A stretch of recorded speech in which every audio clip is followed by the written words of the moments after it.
Welcome back, everybody, to the New Adolescence. The show that's still growing up. That's right. I'm your host, JP. And as always, I'm your other host, Tyler. Tyler, great to see you. Today, we don't have another sponsorship again, but we're starting season 4, so that's exciting, huh? 4 seasons. I know, here we are, 40 episodes deep right now, which, Technically, we're 39 if you're a real fan, because you would know that I accidentally ended our season of an episode early last time. yeah, but this is the 40th episode right here.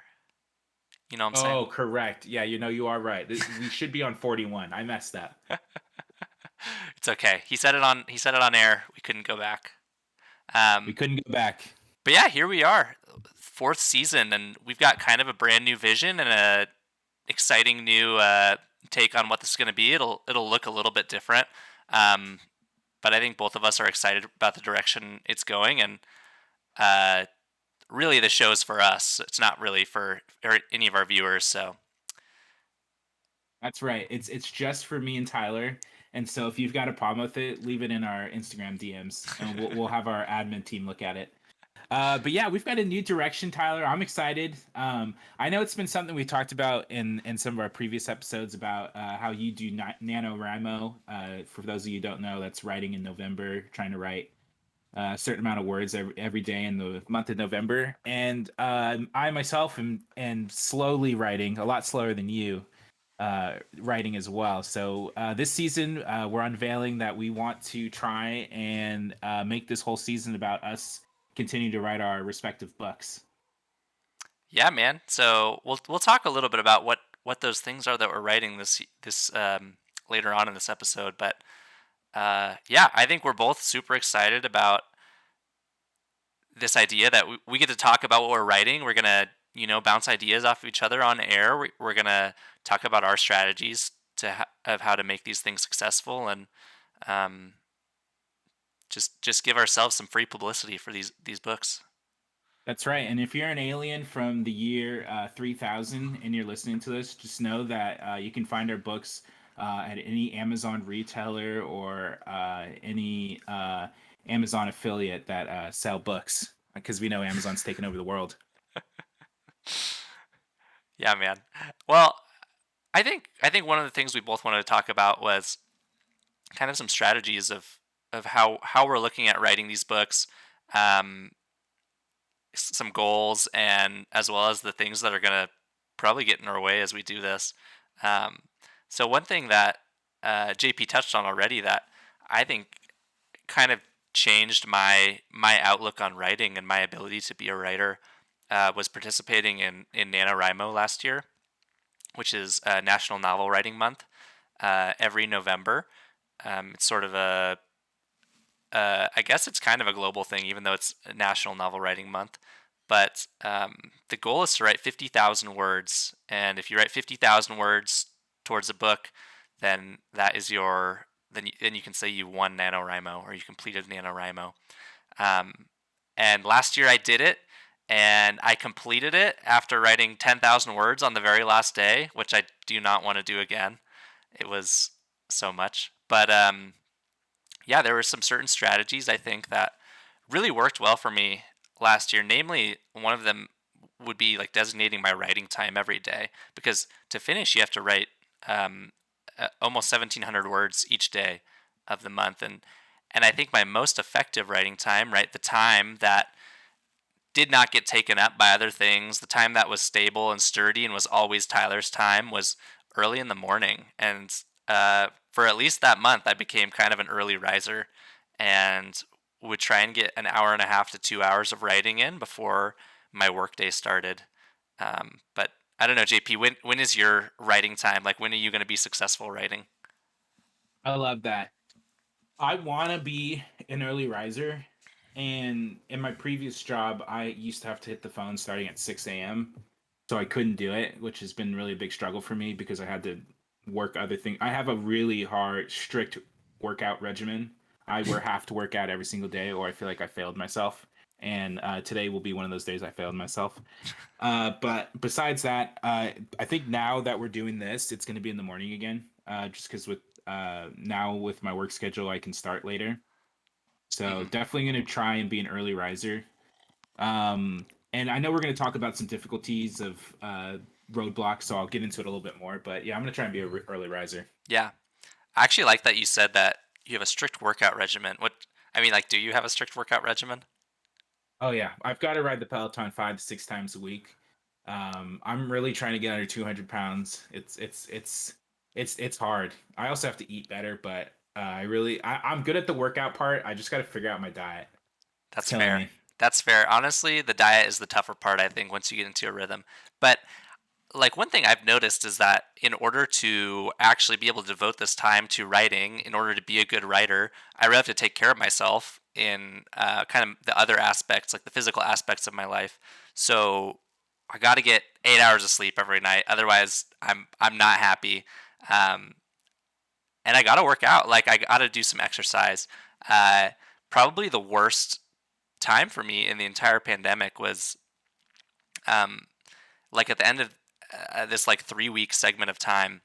I looked back on these past 3 weeks and I was like, man, I don't think I exercised a single time, and certainly did not exercise a single time um, intentionally. Like a time where I'm actually focused on the workout. I'm not like just doing a couple push ups like on a commercial break or something. Um, Times where I'm feeling my best are when I'm regularly working out or exercising. I like to say exercising more than working out because working out I feel like has other implications. But um, so one of the things I need to do is kind of devote 30 minutes to an hour each day, most of the days of the week to exercise, and then on top of that, making sure that I can get enough sleep as well. Yeah, sleep is crucial. Eating and working out is definitely crucial. Um, I was going to talk about um, some of our books. I feel like we should share with our fans what we're writing. Whoa, way too early. We're not there in the schedule yet, are we? I still got some more things to talk about, but No, you uh, go ahead. You go ahead. okay. So, I mean, one thing that I tried last year was uh, to uninstall all the video games that I typically play. Oh Um, yeah, we're talking about roadblocks, dude. I'm so sorry. My teleprompter's off. you're good, dude. You're good. Maybe next time take some notes beforehand, but we're all good. um, so yeah, I think one of the things I want to do is I think it's hard to enforce like a time limit sometimes without setting maybe a stopwatch or an alarm. But um, any day that I'm playing video games for more than an hour, I'm not getting the writing in that I want to be doing. And so if I can kind of maybe I'll be able to like all things in moderation, like still have that hour in my day if I need it or if I want it. Um, but I think one of the strategies that is going to be crucial to me is really limiting the amount of time I'm playing video games or watching television, basically consuming other forms of media. Yeah, that's interesting you bring that up. I think last year or maybe the year before, Xbox started copying Spotify a little bit with your for some people who have Spotify, every year they do like a Spotify year review where they review they'll send you a little synopsis of this is their most listened to artist, this is how many hours you listen to of music. They kind of give you a breakdown of what your year looked like of using Spotify. And Xbox recently, it must have been a year or two ago, they started sending out your Xbox year in review. And they literally would share with you how many hours you played video games. And I got my synopsis last year on my Xbox gameplay, and I think I played about 43 days of Xbox last year. Or something. If that seems like a lot, maybe it was 23 days, but it was something where it made me choke. I was like, wow, that is a lot of Xbox, and that they weren't hours, they were days, and that's like straight days of playing. Yeah, If I think about it, and even at 23 days of a year, if I had taken that time and put it towards learning a language or writing a book, I'd have 10 books out. yeah, But here I am. I'm like you said before, like playing video games. You're consuming the media. I'm consuming 23 days of media that could be used for something constructive. right. And I think it's important to also like factor in those things that you do enjoy because one of the spices of life of being human is is to do the things that you enjoy. And I miss out on that sometimes because I'm like, why am I not being productive right now? Um, but at the same time, if you get too much of those things you enjoy, like they're not really special anymore. They're not really helping you achieve like a higher level of mental health. They're not really improving your life in any way. But um, something that someone once told me is you should still like, you should invest in your joy, right? Like you should put resources towards uh, the things that you enjoy in order to help you be happier in life, help like improve your mental health state. Uh, that's still an important thing to do. So being really intentional with those things like that you do enjoy, right? Like letting yourself play video games. Maybe I've heard this from you that you only let yourself play when someone else has asked you to play, and I think that is a good way to moderate getting the most benefit for the least amount of time out of that. Yeah. And I would say right now, I feel like video games is a very low point right now. I mean, I believe I loved Fortnite in 2017, but it's a long time from then. It's been a long time since then, and then I feel like just video games are very. There's nothing like too crazy right now in my personal opinion. But um, You're above all well, while we're those. on, I'm not above them all, but like Fortnite really took my life over. I'll admit it. Just like League of Legends did previous to that. So we'll see what happens next. Dude, I heard you were Um, top 1% in Hearthstone too. Oh yeah, iPhone games. I don't count them as video games because Oh, people consume social media every day. So that's my social media. I just choose not to look at Instagram all day. I choose to look at my Hearthstone. So another roadblock for me is my. I know we talked about my strict workout regimen. It's just like I'm very inside my head. I'm very strict on if I don't work out, I feel like I really let myself down. If I don't walk Satchmo 3 times a day, I feel like I let Satchmo down. If I don't be the best I can at work, I feel like I let myself down. I feel like I try and like prioritize my life in like segments, and sometimes I run out of time, and most mornings I don't wake up early enough. My ultimate dream, and I've had streaks of as long as a month of getting up at 4:50 in the morning and going from a run from like 5 to 5:30, and then coming back and being like, haha, the whole world's sleeping and I'm out here grinding. But it only lasts so long. I can't get it to stay. I can't make it a thing. So I'm hoping with this season and writing and trying to be a better person, that I can get back on track. Maybe not wake up at 4:50, but definitely with my later work schedule, be able to, write from 5 to 6 a.m. or 6 to 7, be able to actually write. And I think that might align with when you are writing. So we might even be able to hold each other accountable, be in the same group, be in the same Discord group. yeah, I like that. And actually, I spent a little bit of time this year asking different people that I know are like really enjoy writing or have a couple of projects going on, uh, if they would be interested in joining me in writing this November.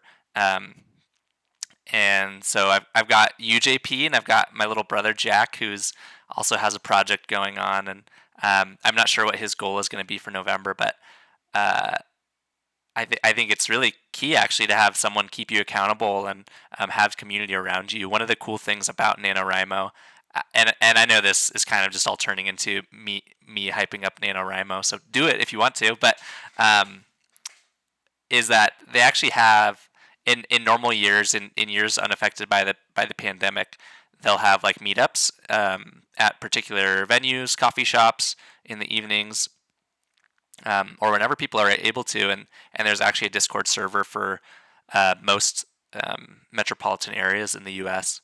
for their NaNoWriMo crew, whoever's heading that up. So it's a great community of people who are all trying to accomplish something. That's awesome. Yeah, I feel like the accountability and me and you working on this podcast and being able to do a fourth season and kind of showcase the journey, whether it's just for us or for any fans that are out there still listening. I think it'll be a lot of fun. I think the accountability is great, and That's one thing with the Discord group that you created with you and your brother Jack, being able to get those notifications seeing your guys's word count go up is it's motivating. It's like, oh man, these guys are grinding out here typing, and I need to get in there. And I felt pretty good when I updated mine. I think maybe a week ago. It felt good to write that because I was like, I finally feel like I can be a part of the group and be accountable too. So Yeah, looking so forward to it. yeah, I guess just to break that down for anyone listening, one of the things I've just been doing with Jack and JP is recording our word counts. Anytime you write, just throw on a new word count of where your story or your book is at the time. Um, but you may have noticed my word count has not been going up lately.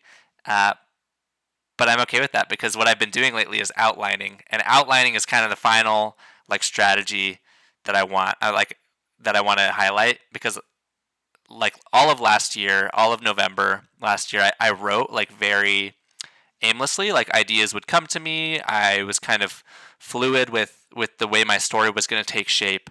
Um, so much so that to the point that I tried going back through and editing my story afterwards, and I just couldn't. Like there were so many things that I wanted to change, so many things that I had sort of ad libbed and then contradicted that what I'm actually going to be doing this November is just completely rewriting that part of the story. But beforehand, I'm generating an outline that actually works because like a good story actually works.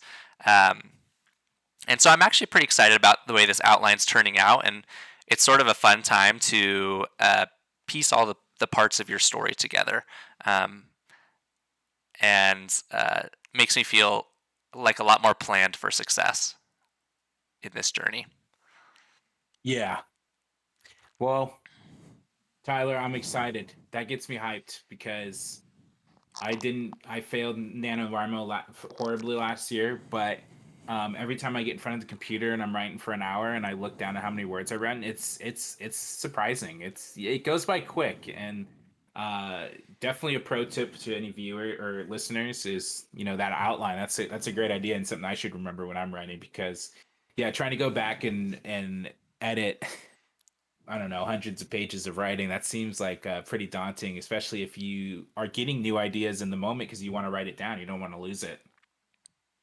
Yep. So last year was very fluid, like whim of flying by the seat of my pants, writing Tyler. And this year I'm going to be try to be very rigid and stick to my structure. And if I make any changes, I'm going to make sure those things work. Um, but here we are, like, Awesome. and I think like maybe if you're a listener and you're like, man, I don't really care about this anymore because they're just talking about writing things. I think these are all strategies that apply to any sort of habits you want to change in your own life, right? Like if you have any goals, um, like planning for success, finding accountability, uh, basically shaping your life around it, around your goal, and taking care of yourself physically and mentally in order to be able to reach your goals. Like these are all things that uh, can be applied to essentially any goal that you have. Oh yeah, it's so transferable. I once said I'd never run a half marathon in my life, or I never thought I could. And I mean, perfect example is we started at 4 miles and then we worked ourselves up to 3.1 miles. And I mean, that transition over 3 months was something I didn't believe in, but it works. And if you just clink away a little bit at it, they didn't build Rome in one day. I think that's the saying. Um, yeah, so this is definitely transferable. So if you're not writing a book and you're just trying to upgrade something in your life or do something a little bit more, we you join us on this journey. We'd love to hear about it. Absolutely. And oh my gosh, one last note, and then we'll talk about our stories a little bit. I do want to Fire. say, like, every time that you fall off your horse, or every time I have fallen off my own horse in terms of like my own goals, it's very easy to like get very negative, give up in your goals, like say, oh my gosh, I'm trying to hit 50,000 words. It's the last week and I have 20,000 words left. Like I'm way behind schedule or whatever. Uh, like uh, a not trying to like fix the whole process in one moment like not going to the gym and just hitting every body part as hard as you can for 4 hours. Like that is not the answer to um, becoming healthy after taking a week off of exercise. It's more like getting back into the gym and maintaining that consistency and like believing that you can maintain sorry, that you can develop yourself into the routine that you want to be in. 100%. 100%. Don't give I up. agree. Well, JP, man, tell me what you're writing. um yeah. So the book I'm writing is an autobiography about my life because my life is so awesome. No, but it mine's gonna be an autobiography about my life. I'll just give you a quick rundown for some of you who don't know. I was adopted at birth. I went through adoption. I went through then a group home, foster care, and through all that, I experienced neglect. So my overarching theme is basically a kid that didn't know his parents, never met his parents, somehow graduated college in 4 years. So that's kind of the overarching theme there. It's just kind of like Blind Side type story. If you guys have seen that movie, so going kind of showcasing that, but taking the more educational route, just because there is a problem in the U.S. right now with under 2% of foster kids actually graduating college. So trying to take that stance.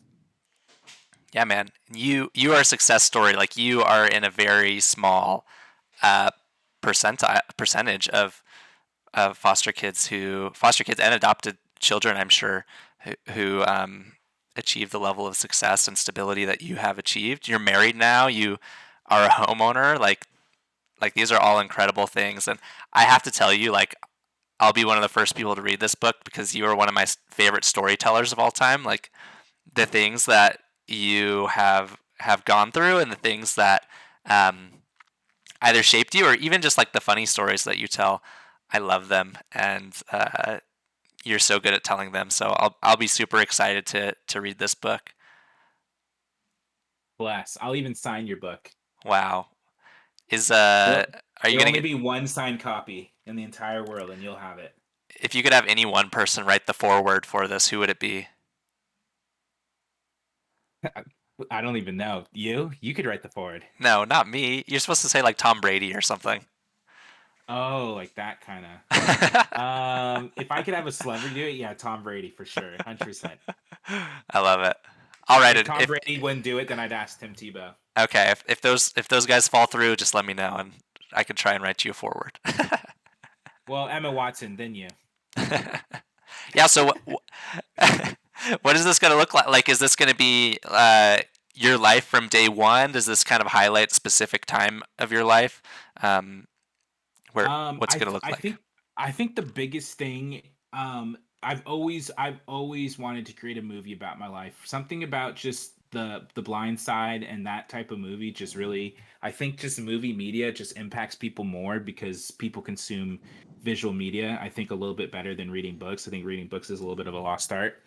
So one thing that's always been stuck in my head is this opening scene of guerrilla warfare, kind of like an actiony opening of chaos, and that's what I was born into in 1994 in Guatemala. Just a lot of civil war and a lot of uncertainty, and so that kind of opening credit of I just imagine when I was born that that's the world I was born into and abandoned at birth. So that's kind of like what kind of drives me is just that literally opening scene for a movie that I might make one day is kind of the what kind of sparked this. But I'm gonna take the basically from birth, and we're gonna go all the way through my childhood, some of the things that I experienced as far as neglect that I didn't know was neglect back then, but now looking back, I see the writing on the wall. And then we'll go through my experience through the group home and then foster care, and of course you'll remember some of this. So some of the parts from high school, and then extreme. Then we'll go to college and how I basically got scholarships to pay for college and football. And then the end will be me walking across the graduation podium or whatever, doing the Tebow. Doing the Tebow. I, Yeah, I man. did the I did the TiVo in front of my entire college when the president handed me my diploma.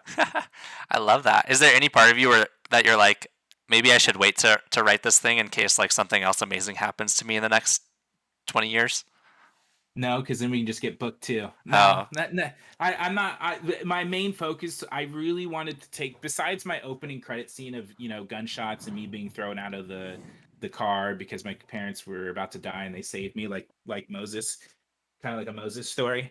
Um, the the biggest thing I want to take is just really focus on how I got to higher education and how I graduated under 4 years. And really, I want this, if it does become successful, I would really want to take the proceeds and whatever power or uh I don't know, gusto this gains, and really highlight the education, higher education gap that foster kids experience and adopted kids experience. That's what and my main goal really is not for this to be a success about me, but really trying to highlight that there is an issue out there that only 2% of this demographic really reaches higher education, and how can we help that? Because in my personal history, yeah, it's hard, but I was lucky enough to get through it. So how can we better that system or better that demographic? absolutely. And like it's not really a largely talked about demographic, foster kids in the United States. Like there are commercials, right? Like not everyone should be a foster parent, but everyone can help a foster kid. Um, but I think like there are very few people besides those commercials talking about uh, just the tragedy that these foster kids face on a daily basis. Right. Well, Tyler, what are you writing about? I know we talked a lot about my story. I apologize. It's a lot to take in. No, that's good. It's good. I wanted to talk about your story. Oh man. Okay, so this is really going to be the first time I've talked about what I'm writing in this depth. Is there sex, drugs, and fear?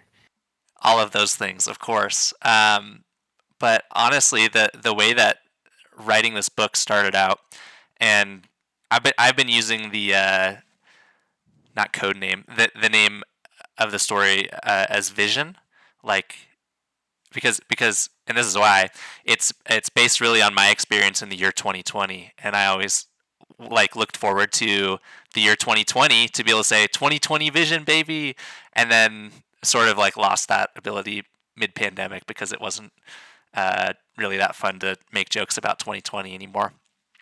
But kind of the whole idea behind this vision is capturing the sentiment of myself and also of the other people around me throughout the year 2020. And so it centers on this main character. His name's Martin right now. That could change, but essentially Martin goes from this place where he's a very normal 20-something dude to really retreating into himself and finding himself in a really dark place where um, he works as an accountant, and he's not sure that his coworkers really care about him so much anymore. Like he tells himself all these things um, that just cause him to retreat further and further into himself. And so like the start of this book basically is him at his keyboard, like about to quit his job, and then his boss tells him, uh, "Hey Martin, you've been doing great work, great job," because he thinks that he has just been doing a terrible job. Like the pandemic's really been affecting him, and he's like giving up on this thing, and then his boss comes through and says, "Hey, like you've been doing a great job. Just wanted to say that." And then it progresses, and he has kind of this freak incident where his whole uh, methodology in life is really wants to record the human experience, right? Like he's trying to give himself purpose in life, um, and his purpose that he believes in is he's going to record the human experience because he thinks the world is ending. Because if you didn't think the world might be ending last year, then I think you missed out on kind of the potential of what could have happened, what could happen, or the feeling at least of what was happening. Um, and so he's trying to give himself all this purpose, and um, he kind of has this freak thing happen where he saves someone's life, and uh, he's not even that excited about it. But this idea kind of spawns these new relationships in his life, and he sort of goes on this journey of opening up more and more to people around him, even in the midst of this pandemic. And so the story is a lot of different things. It's a lot of big ideas. It's a lot of um, more things than I just talked about. And one of them that I'm actually kind of excited to write about is this feeling of as you grow up, the people and the things that you took as infallible and giant and perfect in your life as a child have now become.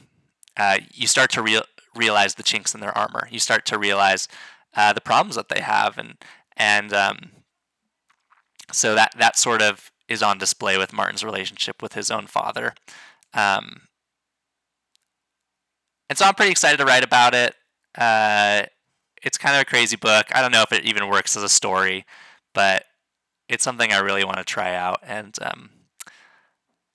at Dude, the that very sounds least, awesome. it's like a great like self exploration journaling experience, which is really what it started out as. That sounds awesome. I would definitely read that. Thanks, dude. Seriously. Good old Martin, or whatever his, or to be determined name. Yeah, I never like uh, finalizing a name or anything like that. Like I feel like it could always be like better or make more sense, and so sometimes I just end up like choosing a filler name, and it usually becomes that anyway. Um, Yeah. Yeah. but and he's not even the only main character. There's kind of another plot line that exists in there of Ooh. yeah, right, of this boy named Denny, and he's in high school, and um, he is a young black boy living in Oregon, and him and Martin meet occasionally, and then sort of their stories become intertwined near the end. But he was living throughout 2020 with the kind of the George Floyd or the protests in response to George Floyd and Black Lives Matter, um, and so I'm a little bit nervous about writing that part because I'm not sure that I'll give it the right voice, and it's sort of is very much based on a student that I know, and his kind of like my conversations with him in those moments, um, and I do want to do that justice. So it's not like 100% just ripped from his life, but um, I want it to be believable and also eye opening, and also I guess just like doing it honor to this student that I know. Because I like this is a person that I really care about as well. So I would never want to insult him or not do his story justice. Yeah. Yeah. Well, that sounds good, dude. And you've got the forethought to give that story justice, and I think you're gonna do a good job with that, Tyler. Thanks, man. Seriously. I appreciate it.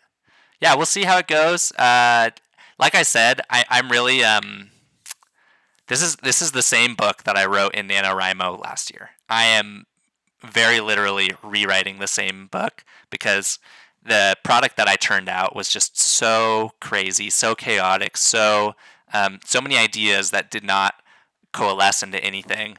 Uh, and this year, I'm hoping like I've got all these ideas out there now. Like I've like created the universe that this exists in, and now I just need to make a cohesive story from it. Get yourself an outline. Get yourself an outline. Yeah, baby. That's awesome. Yeah, man. So I guess that's our writing careers right there. I don't know. Like, what's your? Are you starting to write right now? Have you already started writing? Where are we at in the process? Yeah, no, I've already started writing. My plan, I guess, would be to get this done by the age 30. That's always been my goal. Nice. I am at, I think, like 5,300 words or something like that now. It feels like every time I write down, I can easily knock out 1,000 words. So Mm-hmm. I just got to get down. I just got to get down in front of my computer and just keep on writing.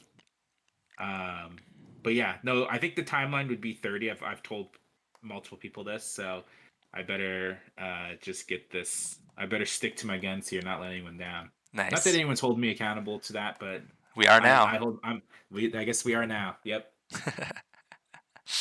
Yeah, man, I like it. So you're kind of gonna go like that slow and steady pace. Hopefully, Yeah. I like it. Well, that's sweet, and I guess I've already said it, but I'll be participating in NaNoWriMo this year, trying to get 50,000 words in November, and we'll try and make it happen. I'm a little nervous with my current work schedule and a couple projects that are going on there, but uh, like secretly, I think I'd be okay with like 30,000 words. Okay. But I'm also kind of padding the stats because I'm like, these are things I've already written. I can just kind of like copy what I wrote already. Yeah. Yeah. But I mean, you're going over it again, so I mean, it's only going to come out better. You just keep working away at it. Yep, that's the dream. Well, man, I'm super Tyler, stoked. this has been another episode of The New Adolescence. Wow, Tyler, it's been fun. It's been real. It's been fun, and it's been real fun. wow. I've never had anyone say that to me before. But yeah, man. Well, hopefully a few of you will track along with us on this journey. We'll Or you keep aliens in the year 3000 listening to this. yeah, or that. And we'll keep doing our best. We'll get those word counts up and keep our viewers up to date with the things that are causing us issues, the things that are helping us, um, and how we're doing overall. That's right, and we'll check back in on Martin and Denny and myself, who's starring in my book. So we'll keep checking back in. Nice. All right, everyone. This has been the New Adolescence, That's right. I've been JP. and I've been Tyler. Thanks for listening. Have a great week, everybody.